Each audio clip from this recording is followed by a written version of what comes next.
विविध भारती के विविध रंगी कार्यक्रमों की विविधा।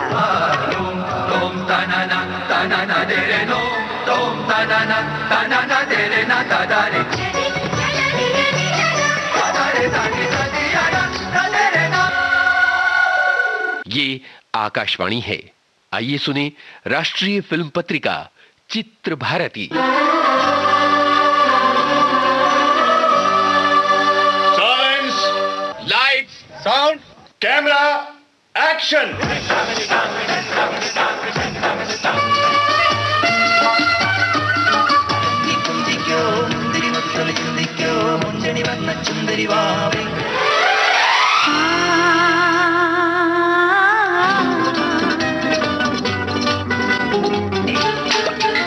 नमस्कार। राष्ट्रीय फिल्म पत्रिका चित्र भारती के मई महीने के अंक में आपका स्वागत है। चित्र भारती के इस अंक में संपादकीय गुरुदेव रवींद्रनाथ टैगोर की कृतियों पर बनी हिंदी फिल्में।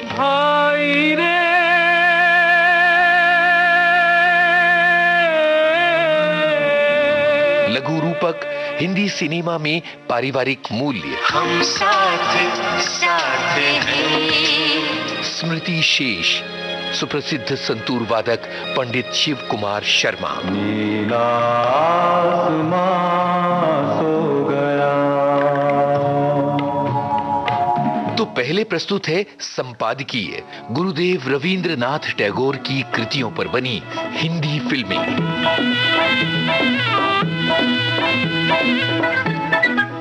जैसा कि आप जानते हैं, मई के महीने में गुरुदेव रवींद्रनाथ टैगोर की जयंती होती है।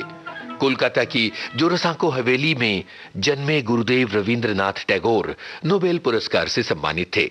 भारत ही नहीं, एशिया से ये पुरस्कार पाने वाले वो पहले व्यक्ति थे। साहित्य का ये नोबेल पुरस्कार उन्हें अपनी काव्य रचना गीतांजलि के लिए सन 1913 में दिया गया था। गुरुदेव रवींद्रनाथ टैगोर को उनकी रचनाओं की भावनात्मक पृष्ठभूमि, दर्शन, अध्यात्म, मानवतावाद और विलक्षण कथानक के लिए याद किया जाता है।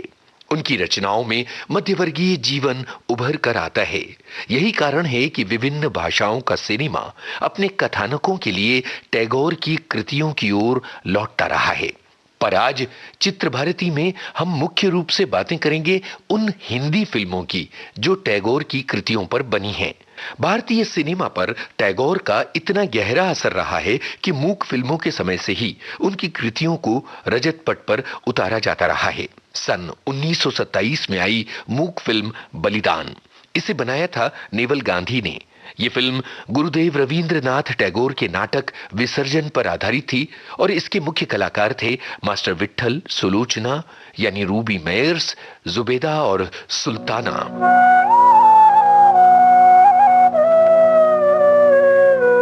जब हम गुरुदेव रवींद्रनाथ टैगोर की कृतियों पर बनी फिल्मों की बातें करते हैं तो जिक्र जरूरी हो जाता है सन 1946 में आई दिलीप कुमार की अभिनय यात्रा की तीसरी फिल्म मिलन का।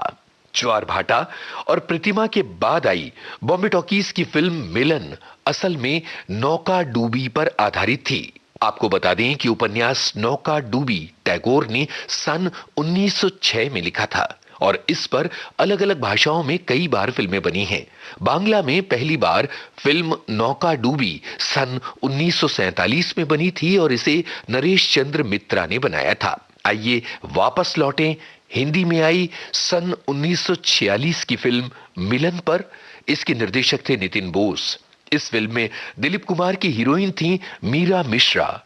इस फिल्म में संगीत अनिल बिस्वास ने दिया था। यहां हम आपको एक दिलचस्प तथ्य बताते हैं।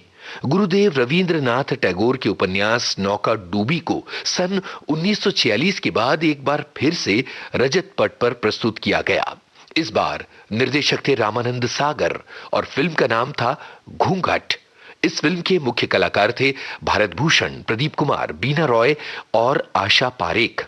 इस फिल्म के लिए बीना रॉय को सर्वश्रेष्ठ अभिनेत्री का फिल्म फेयर पुरस्कार मिला था और उन्होंने मधुबाला को हराया था जो मुगले आजम के लिए नामांकित थी। इस फिल्म के गाने शकील बदायूनी ने लिखे और संगीत रवि का था। दो नैन मिले, दो फूल खिले, दुनिया में बहार आई, एक रंग नया लाई, एक रंग नया लाई। दिल गाने लगा, लहराने लगा, ली प्यार ने अंगड़ाई, बजने लगी शहनाई, बजने लगी शहनाई। दो नैन मिले। आज हम बातें कर रहे हैं गुरुदेव रवींद्रनाथ टैगोर की कृतियों पर आधारित हिंदी फिल्मों की, और अब चलते हैं सन 1953 की तरफ। इस बरस बिमल रॉय ने गुरुदेव रवींद्रनाथ टैगोर की कविता दुई बीघा जूमी पर आधारित फिल्म बनाई, 2 बीघा जमीन।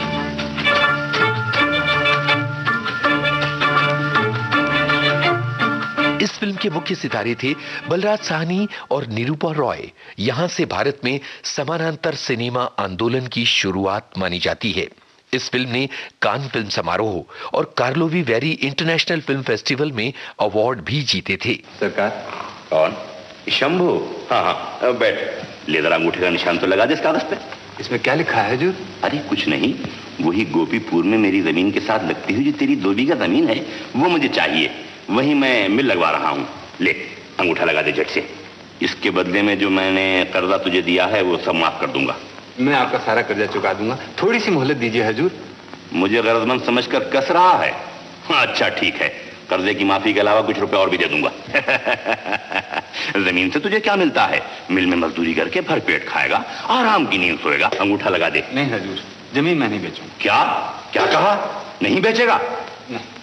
अरे मेरा कहा न मानकर अपने ही हाथों अपना सत्यानाश करने पर क्यों तुला हुआ है? जमीन चले जाने पर ही तो किसान का सत्यानाश हो जाता है हजूर, और फिर उस जमीन पर तो हमारा 7 पीढ़ी पुराना मकान है। नहीं हजूर, जमीन तो मैं किसी हालत में नहीं दे सकता। धरती कहे पुकार के, बीज बिछा ले प्यार के, मौसम बीता जाए, मौसम बीता जाए। गुरुदेव रवींद्रनाथ टैगोर की कृतियों पर आधारित हिंदी सिनेमा का संसार बड़ा ही समृद्ध रहा है। अब हम जिस फिल्म का जिक्र करने जा रहे हैं उसका नाम सुनते ही आपको एक सुखद एहसास होगा, आपके होंठों पर मुस्कान तैर जाएगी। सन 1961 बिमल रॉय की फिल्म आई काबुली वाला। इसके निर्देशक थे हेमेन गुप्ता। काबुली वाला और मिनी की ये मासूम कथा हम सबकी प्रिय रही है। इस फिल्म में बलराज साहनी ने काबुली वाला की भूमिका को जीवंत कर दिया था। भला कौन होगा जिसकी ये प्रिय फिल्म नहीं होगी।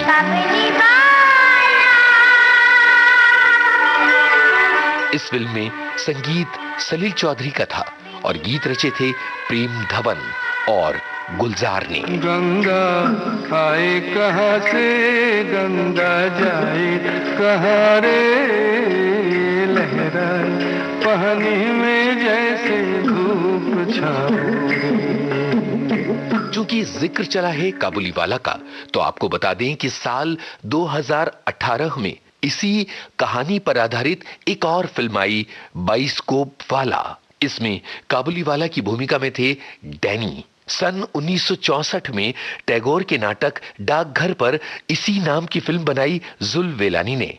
ये बच्चों की फिल्म थी और इसके मुख्य कलाकार थे बलराज साहनी, सचिन और मुकरी। झन झन बाजे एक तारा, राजा का मैं हर कारा, चिट्ठी पकड़ो हो जाओ बाबूजी 9-2-11। झन झन बाजे। अब बात की जाए सन 1971 में आई फिल्म उपहार की। राजश्री प्रोडक्शंस की इस फिल्म के निर्देशक थे सुधेंदु बोस। ये फिल्म गुरुदेव रवींद्रनाथ टैगोर की कहानी समाप्ति पर बनी थी, जिसके सितारे थे जया बच्चन, स्वरूप दत्त और कामिनी कौशल। कमाल की कहानी है समाप्ति, जिसमें रिश्तों की उलझन और उनके उतार चढ़ाव अपने अंजाम तक पहुंचते हैं। इस फिल्म का संगीत दिया था लक्ष्मीकांत प्यारेलाल ने। सन 1975 में आई फिल्म गीत गाता चल। ये फिल्म भी राजश्री प्रोडक्शंस की ही थी और गुरुदेव रवींद्रनाथ टैगोर की कृति अतिथि पर आधारित थी। इस फिल्म के निर्देशक थे हीरेन नाग। सचिन, सारिका, मदनपुरी और पद्मा खन्ना इस फिल्म के मुख्य कलाकार थे।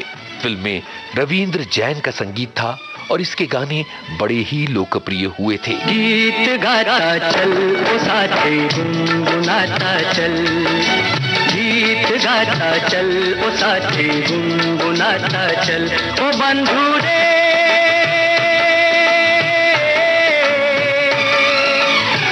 हंसते हंसाते बीते हर घड़ी हर पल। आइए अब सन 1991 की तरफ चला जाए। इस बरस लता मंगेशकर ने बतौर निर्माता फिल्म बनाई लेकिन। निर्देशक थे गुलजार। लेकिन टैगोर की कहानी खुदितो पाषाण पर आधारित थी। सन 1960 में इसी कहानी पर तपन सिन्हा ने इसी नाम की एक बांग्ला फिल्म भी बनाई थी।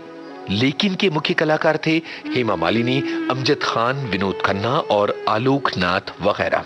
फिल्म लेकिन को सर्वश्रेष्ठ गीतकार, सर्वश्रेष्ठ संगीतकार, सर्वश्रेष्ठ गायिका, सर्वश्रेष्ठ कला निर्देशन और सर्वश्रेष्ठ वेशभूषा के राष्ट्रीय पुरस्कार मिले थे।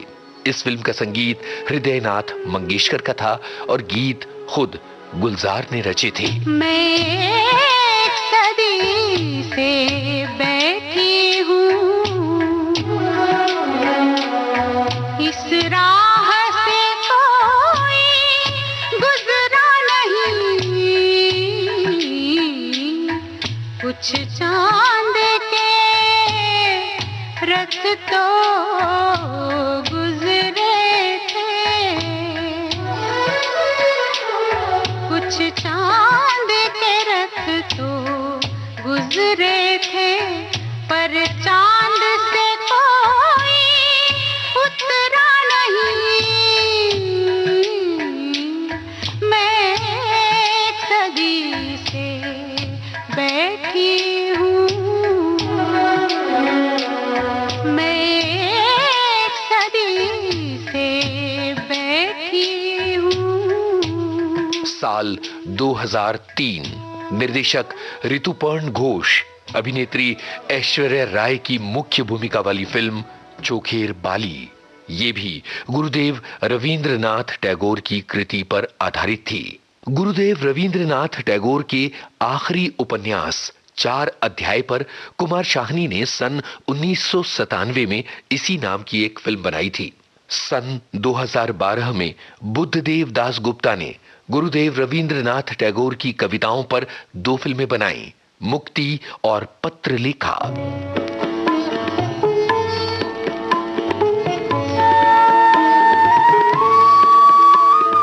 संपादकीय में आज हमने बातें की उन हिंदी फिल्मों की जो गुरुदेव रवींद्रनाथ टैगोर की कृतियों पर बनी हैं। ये केवल हिंदी फिल्मों की बातें हैं। जरा सोचिए कि बांग्ला और अन्य भाषाओं में टैगोर की कृतियों पर लगातार फिल्में बनती रही हैं। इसका कारण यह है कि इतने बरस बाद भी गुरुदेव रवींद्रनाथ टैगोर की कृतियां प्रासंगिक बनी हुई हैं। उनकी कृतियां मानव जीवन, उसकी भावनाओं और संवेदनाओं का अप्रतिम दस्तावेज हैं। इसलिए सिनेमा उनकी तरफ लौटता रहेगा अपनी कहानियों की तलाश में।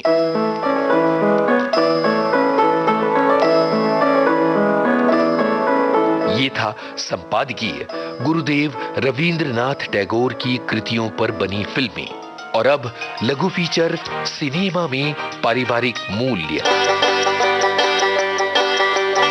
15 मई को होता है अंतर्राष्ट्रीय परिवार दिवस। परिवार समाज की सबसे जरूरी इकाई रहा है। जैसे जैसे जमाने की रफ्तार और प्रगति की चाहत बढ़ती चली जा रही है, परिवार का महत्व बढ़ता चला जा रहा है, क्योंकि व्यक्ति भीतर से अकेला होता चला जा रहा है। असल में इंसान को चाहिए जज्बाती संबल। आधुनिक जीवन में लोगों के पास सब कुछ है, पर अपना सुख दुख बांटने वाले अपने करीबी लोग नहीं हैं। इसलिए लोग भीतर से इतने अकेले हो जाते हैं कि वो अवसाद के शिकंजे में फंस जाते हैं। हिंदी सिनेमा ने हमेशा से ही पारिवारिक मूल्यों पर फोकस किया है।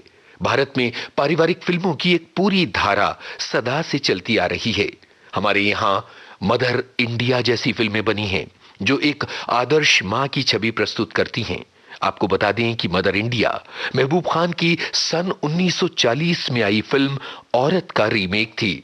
मदर इंडिया की राधा एक आदर्श पत्नी, एक आदर्श मां, एक आदर्श बहू और एक आदर्श नागरिक है।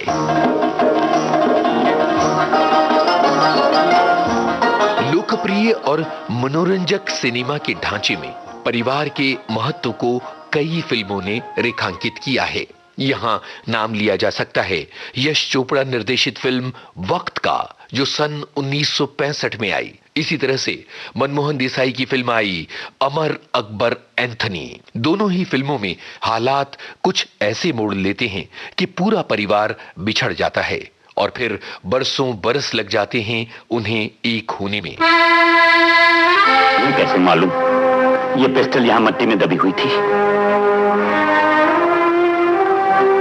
आज से 22 साल पहले 15 अगस्त वाले दिन मेरे पिताजी ने मुझे ये पिस्तौल दी थी और अपने भाई से छिपाकर मैंने पिस्तौल यहां दबा दी थी।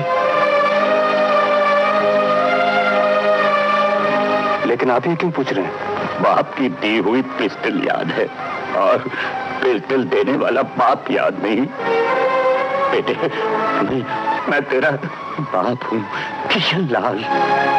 सन 1957 में आई कृष्ण पंजू की फिल्म भाभी संयुक्त परिवार के महत्व को खूबसूरती से रेखांकित करने वाली एक महत्वपूर्ण फिल्म मानी जानी चाहिए।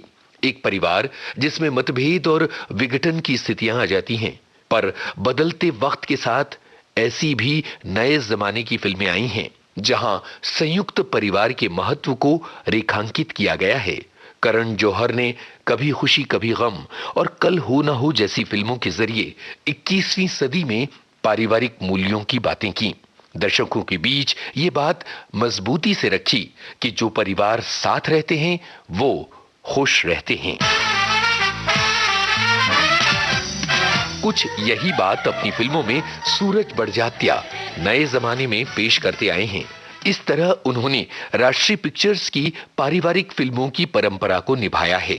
हम आपके हैं कौन और हम साथ साथ हैं ऐसी फिल्में हैं जिनमें भरे पूरे परिवार हैं, परिवारों की एकता है, समस्याओं से साथ मिलकर निपटने का भाव है।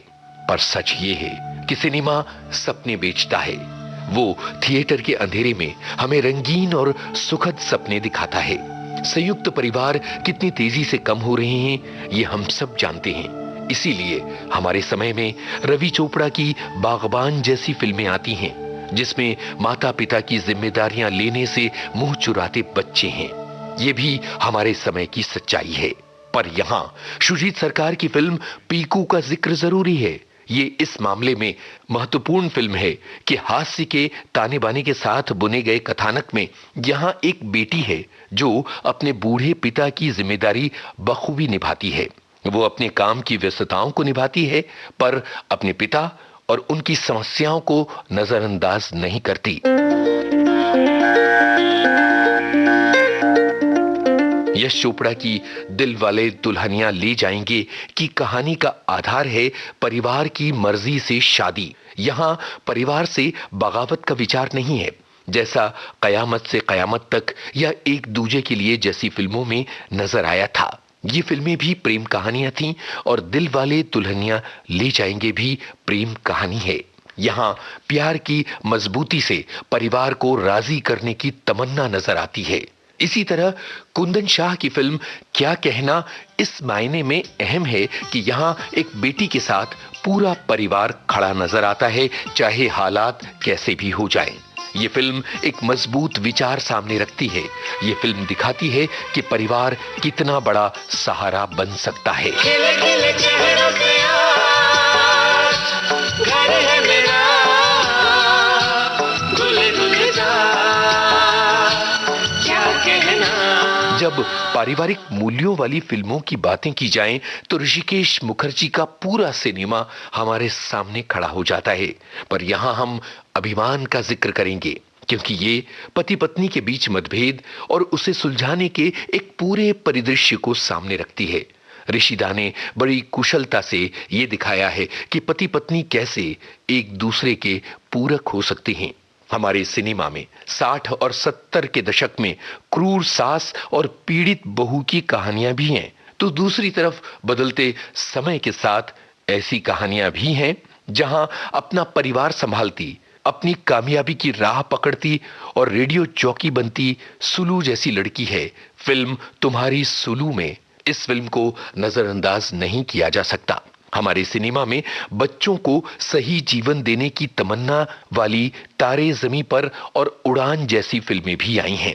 हम ये गौरव से कह सकते हैं कि हमारे यहाँ हजारों हजार ऐसी फिल्में हैं जो पारिवारिक मूल्यों की बातें करती हैं, जो हमें दिखाती हैं कि परिवार हमारे लिए एक मजबूत आधार है। बचे रहें परिवार, बचे रहें जज्बात। हंसती खेलती मस्ती से भरी दुनिया प्यार की, दुनिया ख्वाब की, नाज़ों में पली मिस्री की डली, नाज़ों में पली मिस्री की डली। Smart family, smart family, smart family.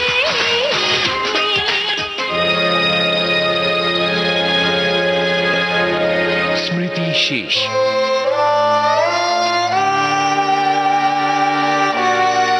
स्मृति शेष में आज नमन पंडित शिव कुमार शर्मा को, जिनका 10 मई 2022 को निधन हो गया।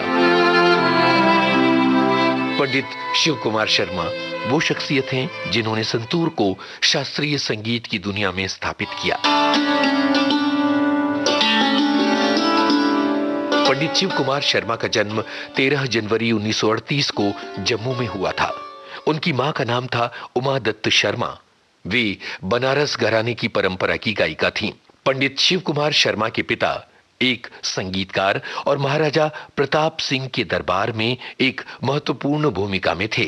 शिवजी ने 5 साल की उम्र से संगीत की तालीम लेनी शुरू कर दी थी। शुरुआत में उन्होंने तबला बजाना सीखा, पर फिर पिता ने एक गुरु के रूप में उन्हें गायकी की तालीम भी दी। चूंकि पिता ने संतूर पर बहुत ज्यादा शोध किया था और एक लोक वाद्य से निकालकर वे इसे शास्त्रीय संगीत की दुनिया में लाना चाहते थे, इसलिए उन्होंने शिव को प्रोत्साहित किया कि वो संतूर बजाएं। शिव कुमार शर्मा ने संतूर में शास्त्रीय संगीत के मुताबिक कुछ बदलाव किए और सचमुच एक क्रांति ला दी। उन्होंने संतूर को एक लोकप्रिय शास्त्रीय वाद्य बना दिया। सारी दुनिया में पंडित शिव कुमार शर्मा के जरिए गूंजे संतूर के सुर।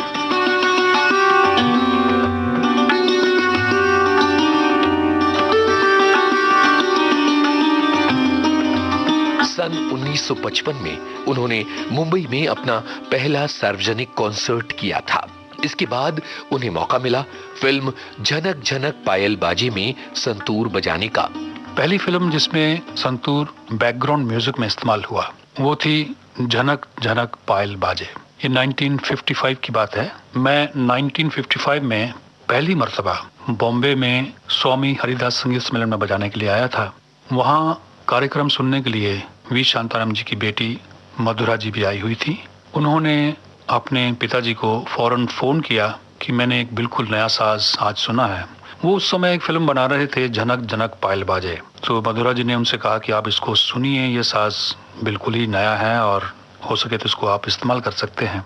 तो वैसे मेरी वी शांताराम जी से इंट्रोडक्शन हुई और उस फिल्म के म्यूजिक डायरेक्टर थे वसंत देसाई साहब। वसंत देसाई जी क्लासिकल म्यूजिक के बहुत अच्छे जानकार थे। उन्होंने मुझे कहा कि मैंने ये साज कभी देखा नहीं है, सुना नहीं है, आप मुझे थोड़ी देर बजा के सुनाइए, कैसी साउंड है, किस किस्म का म्यूजिक इफेक्ट इस पे पैदा हो सकता है। तो मैंने कोई राग क्लासिकल म्यूजिक उनको सुनाया।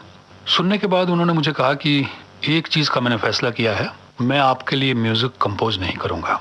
ये बैकग्राउंड म्यूजिक की बात थी, गाने सब रिकॉर्ड हो चुके थे, बैकग्राउंड म्यूजिक रिकॉर्ड किया जा रहा था। तो उन्होंने मुझे कहा कि आपको मैं एक सीन दिखाऊंगा, आप खुद देखिए और आप इसके ऊपर जो चाहें कंपोज करिए। ये पहला मौका था। हालांकि मैंने जम्मू में कुछ बैलेज वगैरह के लिए म्यूजिक कंपोज किया था, लेकिन फिल्म के लिए म्यूजिक कंपोज करने का मेरा ये पहला मौका था। मैंने सीन देखा और अपने सोच के हिसाब से उसका एक पीस कंपोज किया।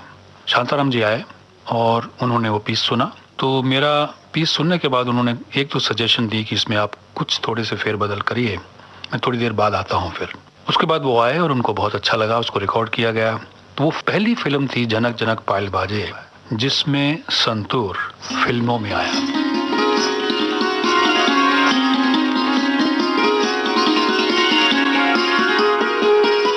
पंडित शिव कुमार शर्मा ने सन 1967 में एक एल्बम में हिस्सेदारी की जिसका नाम था कॉल ऑफ द वैली। इसमें उनके साथ शामिल थे सुप्रसिद्ध बांसुरी वादक पंडित हरिप्रसाद चौरसिया और सुप्रसिद्ध गिटार वादक Brijbhushan Kabra. Call of the valley भारतीय शास्त्रीय संगीत और फ्यूजन के सबसे प्रसिद्ध एल्बमों में से एक रहा है। चूंकि एल्बमों का जिक्र चला है तो अब आपको बता दें पंडित शिव कुमार शर्मा के कुछ मशहूर एल्बम्स के बारे में। द ग्लोरी ऑफ स्टिंग्स, राग Bhopali, 100 strings of santoor, Pioneer of santoor और द इनर पाथ वगैरह। पंडित हरिप्रसाद चौरसिया और पंडित शिव कुमार शर्मा बांसुरी और संतूर पर अपनी महारत दिखाते रहे और अलग अलग संगीतकारों के साथ फिल्मी गानों में शिरकत करते रहे। पर आगे चलकर संगीत के इन दोनों महारथियों ने एक जोड़ी बनाई जो शिव हरि के नाम से जानी गई। सन 1980 के जमाने में जब यश चोपड़ा फिल्म सिलसिला बना रहे थे तो उन्होंने पंडित शिव कुमार शर्मा और पंडित हरिप्रसाद चौरसिया पर ये जोर दिया कि वो इस फिल्म में संगीत देने की जिम्मेदारी को संभालें और शिव हरि की जोड़ी बनाएं। इसके बाद इतिहास बन गया। फिल्म सिलसिला के एक भी गाने को आप नजरअंदाज नहीं कर सकते।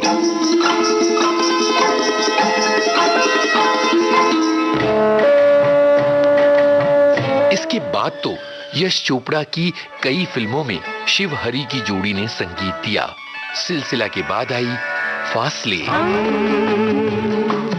चुप है कि दिल सुन रहे हैं धड़कनों को, आहटों को, सांसें रुकती गई है हम। और फासले के बाद आई विजय। साल था 1988। सन 1989 में यश चोपड़ा की महत्वाकांक्षी फिल्म चांदनी में शिव हरि ने कमाल का संगीत दिया।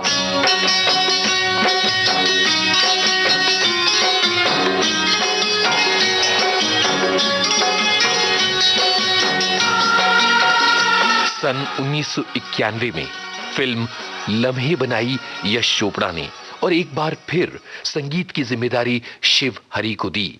राजस्थानी लोक संगीत का शानदार सम्मिश्रण करके शिव हरि ने लम्हे का शानदार संगीत तैयार किया। मोरनी बाबा माँ बोले आजी रात माँ, मोरनी बाबा माँ बोले आजी रात माँ। छनन छन चूड़ियाँ, छनन छन चूड़ियाँ खनक गई देख साहिबा, चूड़ियाँ खनक गई आसमां।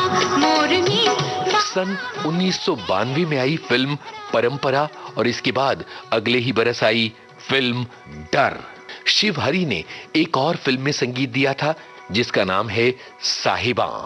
पंडित शिव कुमार शर्मा को कई अंतर्राष्ट्रीय सम्मानों और पुरस्कारों से नवाजा गया था।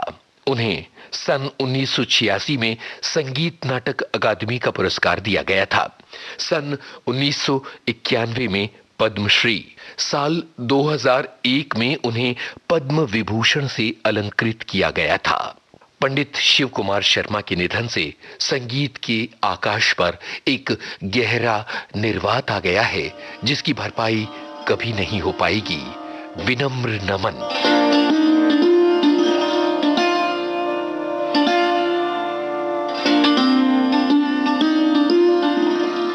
ये था राष्ट्रीय फिल्म पत्रिका चित्र भारती का मई महीने का अंक। शोध, आलेख और स्वर यूनुस खान, संपादन आकांक्षा सिंह, प्रस्तुति अनुश्री पाठक। राष्ट्रीय प्रसारण के लिए फिल्म पत्रिका चित्र भारती का निर्माण विविध भारतीय राष्ट्रीय सेवा के मुंबई स्थित स्टूडियोज में किया गया।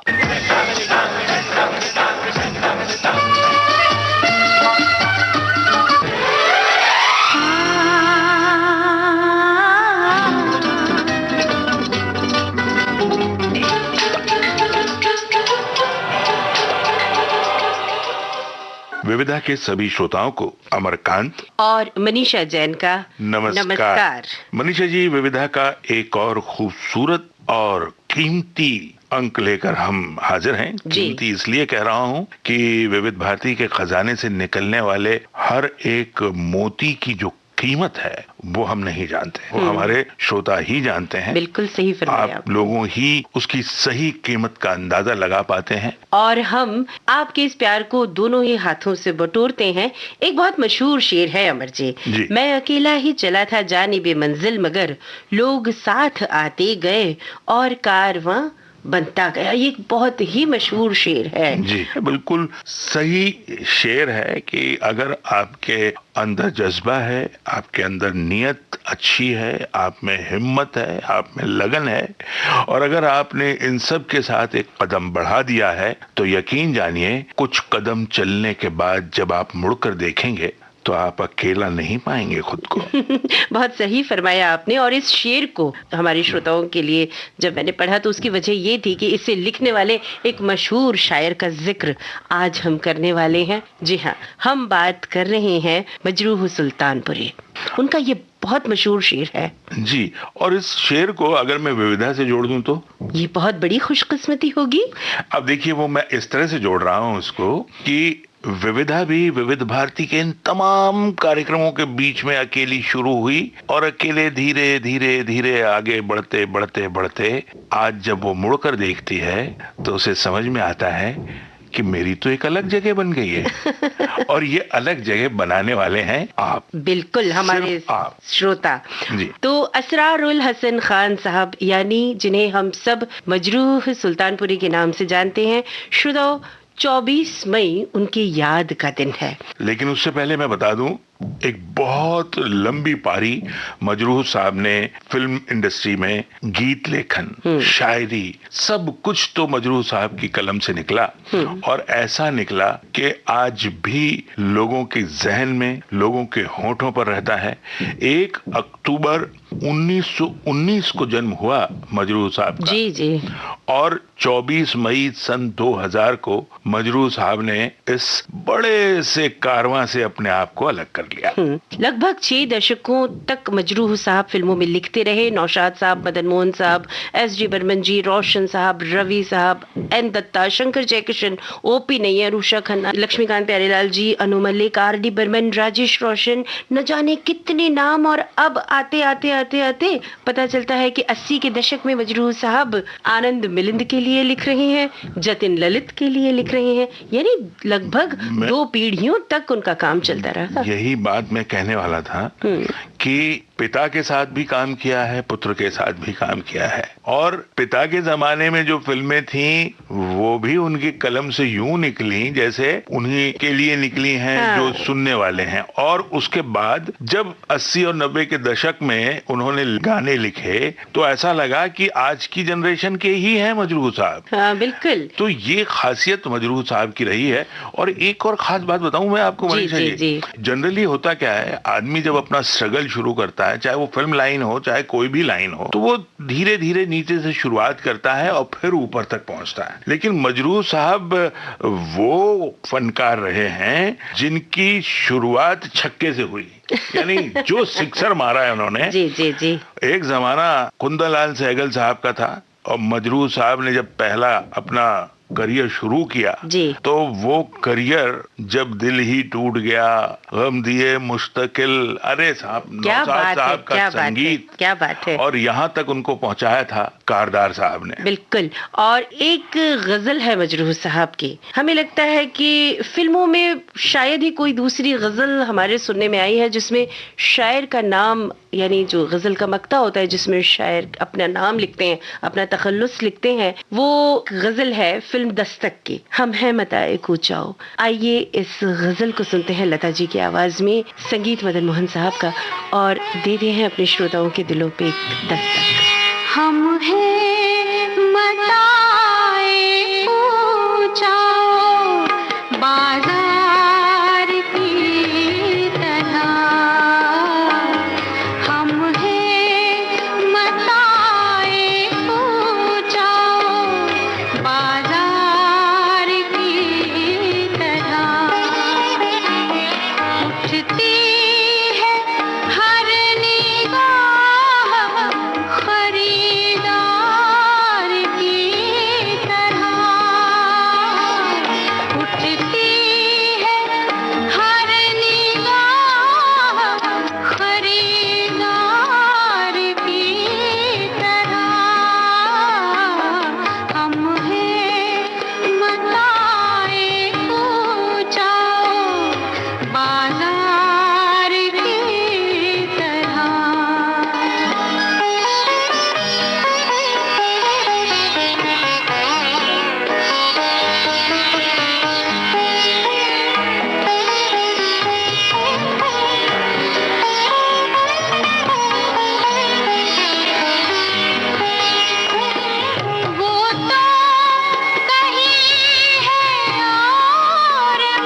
करती है हर निगाह खरीदार की तरह।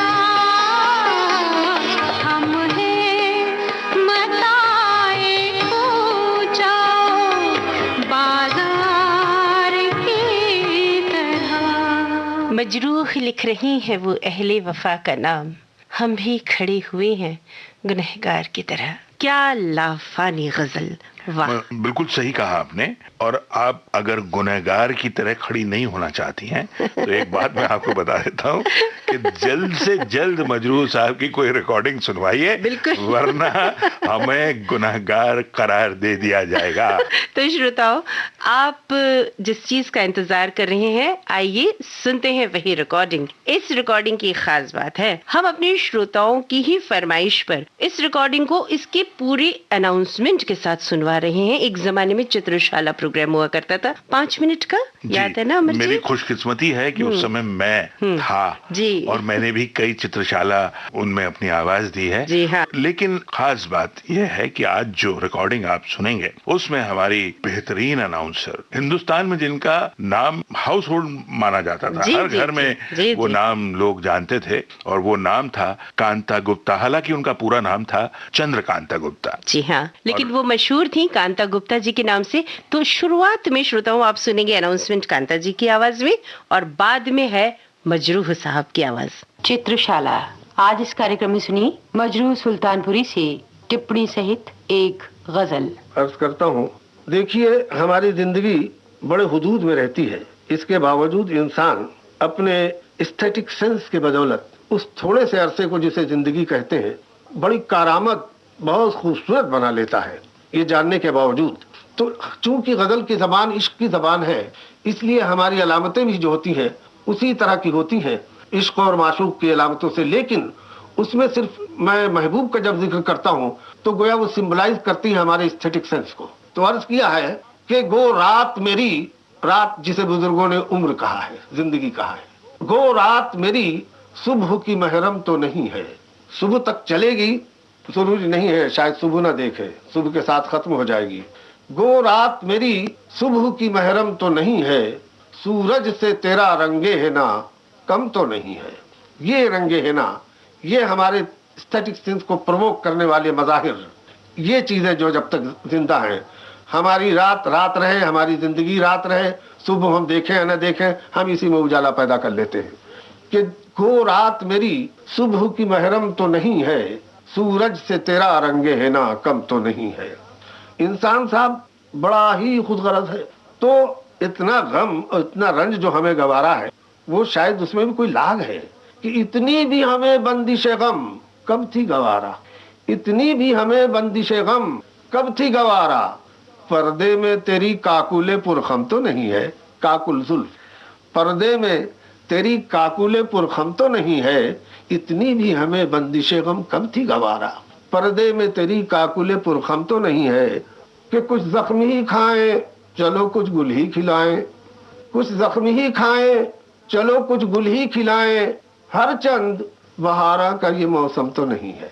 कुछ जख्मी ही खाएं चलो कुछ गुल ही खिलाएं, हर चंद बहारा का ये मौसम तो नहीं है।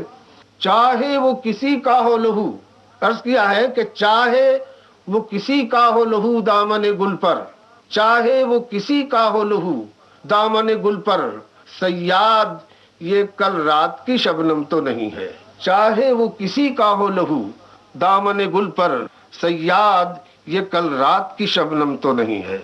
देखिए एक शेर मुलाजा कीजिए कि हमारे यहाँ गमे दुनिया और गमे इश्क को दो खानों में रखा गया है। खुद गालिब ने भी कहा है कि गमे इश्क गर न होता गमे रोजगार होता। मुझे दोनों में एक रिश्ता नजर आया। देखिए शायद ये चीज आपको पसंद आए, कुछ नया एक अंगिल है इसमें। मुझे दोनों एक ही लगे हैं कि अब कार गहे दहर में लगता है बहुत दिल, ऐ दोस्त कहीं ये भी तेरा गम तो नहीं है। अर्ज किया है कि इसमें देखिए हम लोग जो मैं का लफ्ज इस्तेमाल करते हैं तो मैं एक सिंबल होता है एक मैनकाइंड का, आम इंसानियत का। तो ये कहा है कि इस कायनात के जो मौजूदात हैं, ये जो मौजूदात हैं, इनमें इंसान अहम तरीन चीज है। उसने दुख भी सबसे ज्यादा उठाए हैं, सुख भी सबसे ज्यादा उठाया है। तो अर्ज किया है कि सहरा में बगूला भी है मजरूह सबा भी, सहरा में बगूला भी है मजरूह सबा भी, हमसा कोई आवारे आलम तो नहीं है। शुक्रिया। तो ये आपने रिकॉर्डिंग सुनी, ये मेरी खुशकिस्मती रही है कि मैंने कांता जी के साथ भी काम किया है जी। और अब ये चीज तो क्लियर हो गई मनीषा जी कि हम अपने वादे के अनुसार न सिर्फ गाने सुनवाते हैं बल्कि ऐसी शानदार और जानदार आवाजों में उनकी अपनी बातें, उनके अपने ख्यालात तक हम अपने श्रोताओं तक पहुंचाते हैं। जी हाँ। तो अब आप ये बताइए कि मजरूह साहब की अपनी आवाज में जो ये रिकॉर्डिंग हमने अपने श्रोताओं तक पहुंचाई है, कुछ और भी है आपके पास? बिल्कुल है, और यही हमारी भी खुशकिस्मती है। एक इंटरव्यू है, और हमारे विविध भारती के ही एक और अनाउंसर जो हुआ करते थे, खुद शायर अहमद वसी साहब, उन्होंने बातचीत की थी मजरूह साहब से। तो आइए इस बातचीत को भी हम आज सुनवाते हैं। तो श्रोताओं की खिदमत में पेश है ये रिकॉर्डिंग। मजरूह साहब, पहले तो आप ये बताइए कि आप यूपी की फजा में पले बढ़े, जवान हुए, लखनऊ में आप बाकायदा हकीम की हैसियत से जी यानी जाने जाते थे, फिर बम्बई कैसे आपने हिजरत की या माइग्रेट हुए, यहाँ आने की क्या वजह हुई? साहब, मेरी जिंदगी कुछ बड़े दिलचस्प हादिसों से गुजरी है जी। मिसाल के तौर पर मेरी खानदानी हैसियत एक खाते पीते किसान की है। हम लोग कभी जमींदार हुआ करते थे, मगर वो बढ़ते बढ़ते बढ़ते बढ़ते वो किसान की हालत रह गई। सुल्तानपुर में हमारी पैदाइश जो किसानों की जिंदगी और समाजी हैसियत से हुई, और कांधे पर लाठी लेके चलना, और हमारे यहाँ ठाकुरों की वो सारी रस्म रिवाज बाकी थे उस वक्त तक, धोती पहनना, कुर्ता पहनना, लाठी लेके चलना। अब शायद यही बागपन जो है आपकी शायरी में है, और आपका ये शेर की सर पर हवाए जुल्म चले सौ जतन के साथ, अपनी कुलाह कज है उसी बागपन के साथ, शायद ये उसी का वो हम लोग का नतीजा है। जी हाँ, हम लोगों का मिजाज वो है। सही बात है, आपने बिल्कुल सही तजजिया किया। तो साहब, ये सन 21 में जब खिलाफत तहरीक चली अंग्रेजों के खिलाफ, उस जमाने में विदेशी कपड़े जला दिए जाते थे, विदेशी हर चीज का बाइकाट शुरू हो गया था, और तहरीक से गांधी जी भी मुत्तफिक हो गए थे वक्ती तौर पर। तो मेरे वालिद ने यह तय किया कि साहब, मैं उनका अकेली औलाद उनकी, उन्होंने ये कहा कि साहब मैं अपने बेटे को अंग्रेजी नहीं पढ़ाऊंगा। चुनाचे मेरी तालीम हुई अरबी फारसी की। अब वो हवादिस की बात कर रहा हूँ। अरबी फारसी की तालीम होने के बावजूद मैं मौलवी न बन सका, और वहाँ से रिस्ट्रिकेट हुआ अपनी आजाद अरबी पर, और रिस्ट्रिकेट होने के बाद फिर मैं चला आया लखनऊ, और वहाँ मैंने तिब की तालीम हासिल की। तिब की तालीम हासिल करने के बाद मैंने कुछ दिन तबाबत की भी, और कामयाब तबाबत की। लेकिन साथ ही साथ मेरे सुल्तानपुर में, जैसे कि उस जमाने में अवध के हर कस्बे कस्बे में शायरी, शेर शायरी का माहौल रहता था, तक़सीम से पहले मेरे यहाँ भी था। चुनाचे कुछ मुशायरा वगैरह हुआ तो उसमें एक आध गजल मैंने लिखी, और वो साहब सबसे ज्यादा पसंद की गई। तो जाहिर है कि ये दाग जो है, ऐसी रिश्वत और ऐसा डोज है जी। चुनाचे हुआ यही कि मेरी प्रैक्टिस पर असर पड़ने लगा, और मैं शायरी और मुशायरों में ज्यादा जाने लगा। यानी शायर जो था वो हकीम पे हावी होने लगा, और हो गया आखिरकार जी। चुनाचे ऐसे ही घूमते घामते हमारे कुछ दोस्त अहबाब लेके हम अलीगढ़ यूनिवर्सिटी पहुंचे। वहाँ प्रोफेसर रशीद अहमद सिद्दीकी, जो हमारे बहुत बड़े अदीब और बहुत बड़े उस्ताद और बहुत बड़े साहिब तर्ज थे, उन्होंने भी सुना, और उन्होंने कहा मुताला कीजिए। तो मैंने कहा साहब, सुल्तानपुर में तो मुताले की कोई गुंजाइश नहीं, बहुत छोटी सी जगह है। खुदा जाने उनके जी में क्या है, हालांकि उनके पास मुझ जैसे हजारों पहुंचा करते थे, इसमें कोई शुबा ही नहीं। और ड्यूटी सोसाइटी, जो ऐसे तलबा जो अपनी फीस अदा नहीं कर सकते, उनकी देख रेख के लिए और उनकी फीस अदा करने के लिए, उनकी जरूरतें पूरा करने के लिए एक ड्यूटी सोसाइटी थी। उसके चेयरमैन भी थे। तो उनको ऐसे लड़कों की कमी नहीं थी जिनको अपने यहाँ रख लेते, मगर किसी से न कहा, मुझसे कहा उन्होंने कि आप हमारे यहाँ जाइए। अच्छा। तो मैं वहाँ 3 साल रहा। सन 44 के आखिर तक जी। सन 45 में एक मुशायरा बम्बई में हुआ, तो जिगर साहब वहाँ से गुजरे, और मैं उनके ज़ेर साया, शेर तो पहले कहता ही था, लेकिन गजलें कहने की तरफ उनके ज़ेर साया राजी हुआ। हालांकि मुझसे किसी ने कहा कि तुम गजलें कहो, लेकिन वहाँ पर जो सुनने वाले आते थे, मौलाना असद मोहाली, डॉक्टर जाकिर हुसैन जो हमारे राष्ट्रपति रह चुके हैं, डॉक्टर आबिद हुसैन, दानिश्वर बड़े बड़े आते थे, और रशीद साहब शाम के खाने पर मुझे और जज्बी को 2 को बुला लिया करते थे, और हमें शेर सुनाने पड़ते थे। तो पहले मैं मुशायरे मार शायरी किया करता, जैसे आप बहुत से मुशायरे के शोरा को देखते हुए मेरी आवाज बड़ी अच्छी थी। मैंने गौर किया कि भाई यहाँ तो कुछ संजीदगी से बात चलेगी, इन लोगों से दाद लेनी है, तो फिर ये मुशायरे उशायरे का चक्कर छोड़ो, जरा कुछ समझबूझ की बात की जाए। वहां से दरअसल मग़ज़ आना शुरू हुआ मेरी शायरी में, थोड़ा बहुत शऊर आया। हाँ, शऊर आया, लेकिन उस शऊर की कोई समत मुय्यन नहीं थी। और बस शऊर एक ऐसा कि कोई मुस्बत बात, कोई अच्छी बात, कोई चाहे वो इश्क की हो, जमालियात की हो, समाजी हो, अखलाकी हो, लेकिन सियासी हो, लेकिन वो मुस्बत हो, मनफी बात ना हो, निगेटिव नहीं हो। हाँ, ना हो, इतना तो जरूर रहा, पॉजिटिव एटीट्यूड। अच्छा, तो जिगर साहब जब तशरीफ लाए वहाँ एक दिन, तो कहने भाई तुम मेरे साथ मुशायरे में चलोगे बम्बई?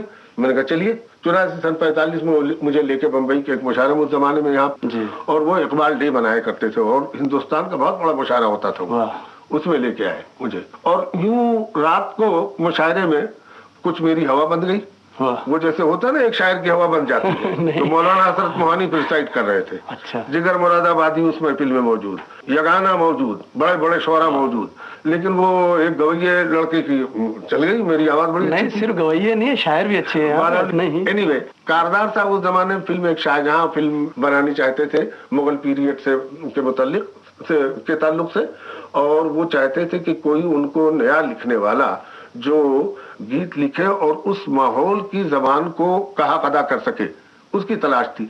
अच्छा, नए वो यूं ढूंढते थे कि पुराने ज्यादा पैसे लेते हैं जी, नया कम पैसे लेगा। चुनाचे उन्होंने मुझे अप्रोच किया और अल्टीमेटली मुझे 500 रुपए माहवार पर सन 45 में नौकर लिखे। उस जमाने में 500 रुपए बहुत होते थे। तो जो गोया यूं मैं फिल्म लाइन में आया। अब शाहजहां के तो गाने बड़े मशहूर हुए थे। जी हाँ, जब दिल ही टूट गया, जब दिल ही टूट गया, तो उनको सैगल मरूम पसंद था कि उन्होंने वसीयत की थी कि ये गीत मेरी अर्थी के साथ जाए बजता हुआ। चुनाचे लाहौर में ऐसा ही हुआ था कि ये गीत उनकी अर्थी के साथ गया था, जब दिल ही टूट गया हम जी के। उससे तो और भी शोहरत। जी हाँ, शोहरत हुई, बहुत काफी शोहरत हुई, लेकिन फौरन ही मैं दिलचस्प बात जो कह रहा हूँ वो ये कि मेरी देखिए 3-4 मोड़ हमारी जिंदगी के देखे आपने, वो सब बड़े दिलचस्प है और प्लान्ड नहीं है जी, प्लान कोई नहीं है, सब खुशगवार हादसे के हिस्से से। अच्छा, फिर जब इससे मैं कुछ फायदा उठा सकता तो 47 के फसादात शुरू हो गए। 6-8 महीने तक हमारी इंडस्ट्री बंद रही। फिर उसी जमाने में हमारा यहाँ की तरक्की पसंद मुसन्निफीन जो एसोसिएशन थी, उनके मुसन्निफीन जो राइटर होती, उनसे हमारा लिंक पैदा हुआ। और फिर हमने देखा कि एक शऊरी रवैया जो अब तक हमारे शऊर को कोई राह नहीं मिली थी, वो एक समत मिली हमें। और मैंने फिर ये देखना शुरू किया कि आज जब से हमारे स्टेट्स में जमहूरियत का लफ्ज आया है, यानी हर शख्स को इस बात की आजादी है कि वो अपनी बात कह सके। पहले मुगल पीरियड में या शाही के पीरियड में होता यह था कि सियासत तो उस वक्त भी होती थी, मगर शाही सियासत होती थी, जमहूरी नहीं होती थी, इसलिए कोई शख्स आजादी से सोच नहीं पाता था। अब ये जरूरी हुआ कि एक शायर के लिए सिर्फ ये जरूरी नहीं है कि वो इश्क और मोहब्बत की बातें करे और चुप हो जाए, बल्कि उसका एक समाजी रवैया भी होना चाहिए, उसका सियासी रवैया भी होना चाहिए। चुनाचे मेरा एक शेर था कि दिल से मिलती तो है एक राह कहीं से आकर, सोचता हूँ ये तेरी राह गुजर है कि नहीं, ये है कि नहीं का जो क्वेश्चन मार्क था, मैं इस रास्ते पे खड़ा था, वो यकीन और शक के दरमियानी रास्ते पर। हाँ, यकीन और बेयकीनी के दरमियानी रास्ते पर। लेकिन एक सवाल यही ये उठता है कि क्या कोई भी शायर बगैर किसी आइडियोलॉजी, बगैर किसी अकीदे, बगैर किसी नजरिए से वाबस्ता हुए क्या अच्छी शायरी नहीं कर सकता? कर सकता है। मसलन आप दयाशंकर नसीम की मसले लीजिए, गुलजार नसीम जी, उसमें कौन सा आइडिया है? कोई आइडिया नहीं, सिर्फ अखलाकियात पर मबनी है जी, कि नेकी करो जी, नेक बनो, अल्टीमेटली इसी पे एंड है उसका। ये ह्यूमन अप्रोच है। वैसे तो किसी भी मुस्बत आइडियोलॉजी के बगैर कोई बात कोई मोतबर हो ही नहीं सकती। लेकिन जब मैंने जैसा कि अर्ज किया कि जब हमारी दुनिया ने जमहूरियत के नाम से अपने आप को जाना पहचाना, उस वक्त फर्द को जब आजादी मिली तब उसका अपना सियासी नजरिया हुआ, अपना समाजी नजरिया हुआ, अपना अखलाकी नजरिया हुआ। उसमें से अखलाक के बहुत से पुराने अकदार जो है उनको तोड़ फोड़ डाला गया और नए अकदार बने। हाँ, अंगारे लिख डाला हमारे अदीबों शायरों ने, जिसमें बहुत ज्यादा झंझोड़ने वाली बातें थी और जाहिर है कि वो जज्बाती ज्यादा थी, ताकुल कम था उनमें, लेकिन उस वक्त का रद्द अमल था और उस वक्त वो जरूरी थी उस तरह की बातें। इसमें लिहाफ लिख डाला, मंटो ने बू लिख डाली, तो इस तरह की चीजें थी। लेकिन मौजूद साहब, आपकी शायरी का जो एक मजमूई असर होता है वो ऐसा लगता है कि जैसे एक मुसाफिर है जो आगे बढ़ना चाहता है। मसलन आपका ये शेर कि सुतूने दार पे रखते चलो सरों के चराग जी, जहाँ तलक ये सितम की सियाह रात चले, या ये मैं अकेला ही चला था जानिबे मंजिल मगर लोग साथ आते गए और कारवां बनता गया। जी हाँ, ये इस किस्म के बेशतर अशार हैं जिनसे ये लगता है कि एक आदमी है जो जिसका सफर जारी है। हमारे एक बहुत बड़े नक्काद थे जी, एहतशाम हुसैन साहब जी, उन्होंने बिल्कुल यही बात कही थी जो आप इस वक्त कह रहे हैं जी। इत्तेफाक तो इसके पीछे क्या कोई शऊरी कोशिश है या ये एक अंदर से शऊरी कोशिश? तो देखिए जनाब जी, किसी एक नुक्ते नजर के, जैसे मैंने बताया, समाजी सियासी वगैरह, उसको सामने रख के शऊरी कोशिश तो सिर्फ रही अच्छे शेर कहने की। अच्छा। लेकिन अकेलापन जो मेरा रहा, उसकी हकीकत यह है कि जिस वक्त मैं तरक्की पसंद मुसन्निफीन से वाबस्ता हुआ तो गजल का एक बहुत बड़ा ग्रुप जो जिगर और फानी और इनके साथ चलता था, जिसमें शकील मदानी, खुमार अबार मंगवी, इस तरह के, उनसे मैं कट ऑफ हुआ। अब वहां से हमें गालियां पड़ी कि साहब ये जो है तरक्की पसंद हो गया। तो ये हो गया जिसकी वजह से मैं तनहा रहा दोनों तरफ से। और मैं एक अजीब बात बताऊं आपसे कि उस जमाने में सन 45 से लेके सन 52 तक जो तरक्की पसंद अशार गजल में मैंने कहे हैं, तनहा मैंने कहे हैं, और आपको अजीब लगेगा और मेरे सुनने वालों को भी शायद अजीब लगे, लेकिन मेरी उम्र के और मेरे उम्र से कुछ कम के अच्छे जानकार नक्कादों और पढ़े लिखों से अगर बात पूछी जाए तो साथ करेंगे मेरी इस बात की। 7 साल मैं अकेला रहा हूँ। उस वक्त मैंने आपको शेर दिया, मैं अकेला ही चला था जानिब मंजिल, मगर लोग साथ आते गए और कारवां बनता गया। देख जिंदा से परे रंगे चमन जोशे बहार, रक्स करना है तो फिर पाँव की जंजीर न देख। शबे जुल्म नरगए राहजन से पुकारता है कोई मुझे, शबे जुल्म नरगए राहजन से पुकारता है कोई मुझे, मैं फराज दार से देख लूं कहीं कारवाने सहर न हो।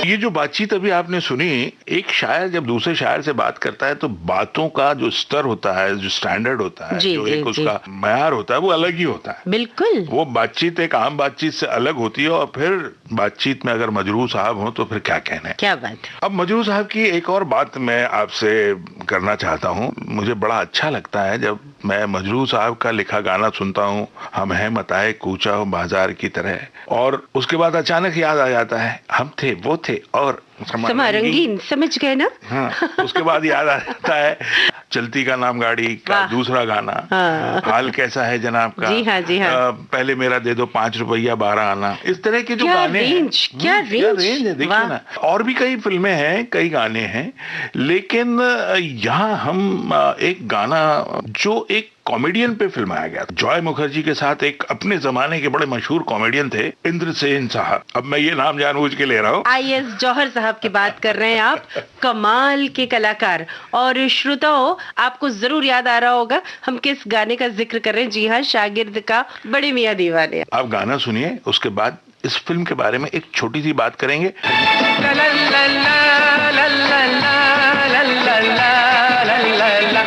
बड़े मियां दीवाने ऐसे न बनो, हसीना क्या चाहे हमसे सुनो। बड़े मियां दीवाने ऐसे न बनो, हसीना क्या चाहे यही तो मालूम नहीं है हमसे सुनो।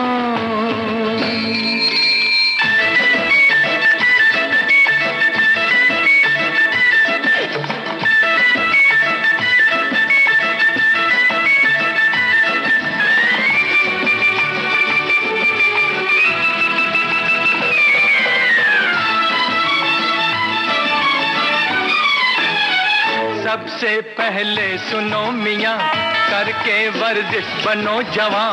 सबसे पहले सुनो मियाँ, करके वर्जिश बनो जवां। चेहरा पालिश किया करो, थोड़ी मालिश किया करो। स्टाइल से उठे कदम, सीना ज्यादा तो पेट कम।